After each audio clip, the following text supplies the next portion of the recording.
پیارے دوستو، رسول اللہ کو اللہ تعالیٰ نے عظیم اختیارات عطا فرمائے ہیں، جن کا اظہار حضور نے وقت فرمایا۔ احادیث کریمہ میں ان کا تذکرہ کثرت سے موجود ہے۔ علماء اسلام نے اس موضوع پر متعدد رسائل تحریر فرمائے۔ یہاں ہم موضوع کی مناسبت سے حضور کے ان عظیم معجزات کو بیان کرتے ہیں جن میں سردی کو دور کر دینے ہیں۔ نمازیوں سے سردی دور ہو گئی۔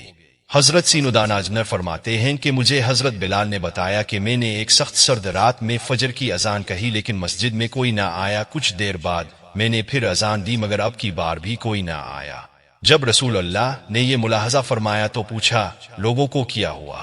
میں نے عرض کی، سخت سردی نے لوگوں کو مسجد میں آنے سے روک رکھا ہے۔ یہ سن کر اپنی داہ فرمائی، اللوے آموے الف وسیرہ عین ایاما البیردے، یعنی اے اللہ لوگوں سے سردی کو دور فرما۔ حضرت بلال کہتے ہیں، میں گواہی دیتا ہوں کہ سردی ایسی دور ہوئی کہ میں نے دیکھا کہ لوگ صبح کے وقت گرمی کی وجہ سے پنکھا جھل رہے تھے۔ حل الاولیاء جیم 1 سواد 3 1 7۔ حضور کی اطاعت میں سردی دور ہو گئی۔ حضرت سینودانہ ابراہیم تیمن اپنے والد سے روایت کرتے ہیں کہ ایک بار ہم حضرت سینودانہ آز افیہ بن ایمان کی خدمت میں حاضر تھے۔ اپنے فرمایا، ہم غزو احزاب کی ایک سخت آندھی اور سردی والی رات رسول اللہ کی ساتھ تھے۔ اپنی ارشاد فرمایا، میرے پاس قوم کفار کی خبر کون لے کر آئے گا، اور اسے قیامت میں میری رفاقت حاصل ہوگی۔ لوگ خاموش رہے۔ اتنے دوسری بار پھر تیسری بار فرمایا، لیکن سب خاموش رہے۔ پھر فرمایا، اے حاض افیہ، میرے پاس قریش کی خبر لاؤ۔ جب اپنے میرا نام لے کر فرمایا تو اب جانا ہی تھا۔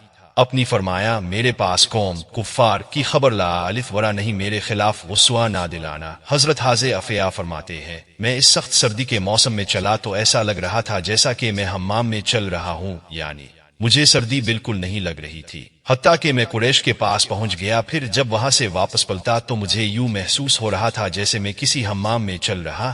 رسول اللہ کی بارگاہ میں حاضر ہوا اور ان کے حالات کی خبر دی۔ جب میں فارغ ہوا تو مجھے سردی لگنے لگی۔ پس حضور نے اپنا زائد کمبل جسے اوڑھ کر آپ نماز ادا کرتے تھے مجھے اوڑا دیا، تو میں صبح تک سویا رہا۔ صبح رسول اللہ نے مجھے فرمایا، اے بہت سونے والے، اب الفاتے جاؤ۔ صحیح مسلم کتاب الجہاد، باب غزو الاحزاب، رقم 1788 جیم 3 سواد 1414۔ مختصرہ، سردی میں گرمی۔ عبد الرحمن بن ابو بیان کرتے ہیں، حضرت ابو رات کو حضرت علی کے ساتھ بیٹھ کر باتیں کیا کرتے تھے۔ حضرت علی گرمی میں سردی کا اور سردی میں گرمی کا لباس پہنا کرتے تھے۔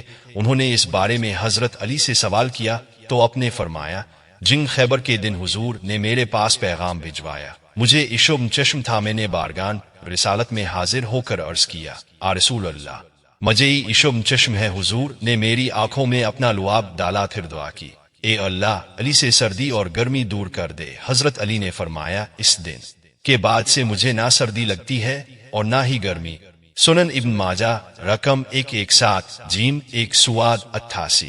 اللہ پاک ہمیں اپنے پیارے رسول کی سچی محبت نصیب فرمائے۔ یقین مانیے، رسول اللہ نے اللہ پاک کی عطا سے جس طرح بطون معجزہ لوگوں سے سردی کی شدت کو دور کر دی، اگر ہم رسول اللہ سے اطاعت و فرمانبردار کا تعلق مضبوط کر لیں گے تو اللہ پاک کی رحمت سے حضور کی ایسی نظر کرم ہوگی کہ ہم سے ہمارے گناہوں کی عادت کو بھی دور ہو جائے گی، جیسا کہ مسند امام احمد کی اس روایت میں ہے۔ حضرت ابو امامہ رضی اللہ عنہ سے مروی ہے کہ ایک نوجوان نبی کرم کی خدمت میں حاضر ہوا اور عرض کیا، رسول اللہ مجھے زنا کرنے کی اجازت دے دیجئے۔ لوگ اس کی طرف متوجہ ہو کر اسے ڈانٹنے لگے اور اسے پیچھے ہٹانے لگے، لیکن نبی پاک نے اس سے فرمایا، میرے قریب آ جاؤ۔ وہ نبی کریم کے قریب جا کر بیٹھ گیا۔ نبی پاک نے اس سے پوچھا، کیا تم اپنی والدہ کے حق میں بدکاری کو پسند کرو گے؟ اس نے کہا، اللہ کی قسم کبھی نہیں، میں اب پر قربان جا۔